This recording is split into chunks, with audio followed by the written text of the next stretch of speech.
what it is, what it do with all of you, my people. Now, we got the release of Granblue Fantasy Relink in full effect. So I figured I'd drop in real quick with some tips on early game stuff that I learned in my time playing. It's just for the people just starting out. It's not late game implications. Some of it may translate into late game, but this is purely for early game stuff. I'm literally only at the second city while making this video. You get there early, get there very early. So this is for our early game people, just some knowledge. First up, we got the Krabby Residence Sigil. This sigil you get from a child in the first city. He's a little side quest giver. He tells you to save some crabs around the maps. Find these crabs, save them, go talk back to the kid. He gives you the Krabby Residence Sigil. After you find more crabs, he upgrades it.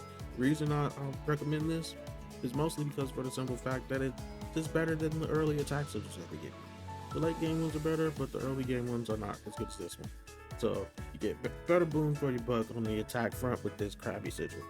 So this is something to look forward to. Do that, it's easy. It's something you can do just casually while you're playing. No problem. Now while we're on the subject of sigils, I want you to wait to upgrade your sigils. I want you to hear me when I tell you this. I need you to wait on upgrading your sigils. The materials you need and the sigil quality all late to end game. These sigils you're getting now, not worth it. I repeat, not worth it. Just put on what they give you until you get better ones. The quality goes all the way up to legendary. The ones you're getting now are probably common. So just trust me when I say hold off on that. You don't gotta worry about upgrading your sigils. Now, next up, I want you to wait to get your character. Now, what do I mean when I say I want you to wait to get your character? Now, obviously, with your first ticket, get who you want. Second ticket, if there's a support that you really like, go ahead and grab that. Now, from there on, because you're forced to use the main character throughout the story anyway, so that's already 3 of your 4 spots locked up.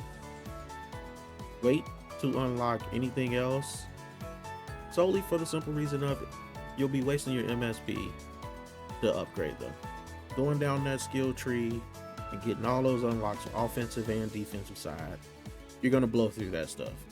However, if you wait and get those characters later, when you're higher level or when you're further in the story, those characters come with the skill trees already done. They'll have their skills and the skill trees already purchased via the game for you. So why not just take it for free? Don't waste your stuff. Now, next up, for my farmers, early game Griffin Feather farm. Now, you won't really need this too much, but for some of the weapons to be made early, you need Griffin Feathers. Upgrades, you need Griffin Feathers. When you get to the second city, a quest at the quest counter literally is a Griffin fight. This little level 20 Griffin boss battle. Do that, get Griffin Feathers galore. Getting probably about 3 to 4 feathers a run. So obviously it doesn't take that long. Just take some ranged people because he flies around until he gets to about 50%. And it's very annoying. Take some ranged people, go get those feathers. The next tip I'm gonna bring to you is about your weapons. Now, I want you to try to get every weapon for every character. Here's why. Each weapon can be leveled up to a certain level. I don't know the exact level currently. Like I said, it's early game stuff, so I haven't even gotten late game. However, when you get levels on these weapons, once you reach certain levels, there is a skill tree for every single weapon that gives you passive bonuses. And these passive bonuses will be for your character no matter what weapon you use. And there's a lot of weapons for each character.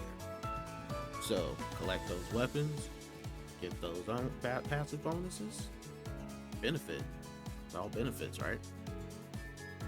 And last but definitely not least, my XP farm.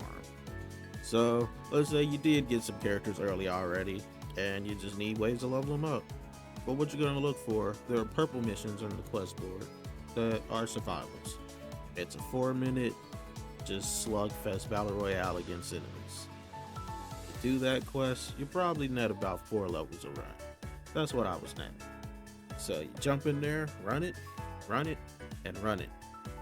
And just to show you how good it is, I'm gonna shut up and just give you the first and last run, and you can see my progress. And with that, y'all have a good one.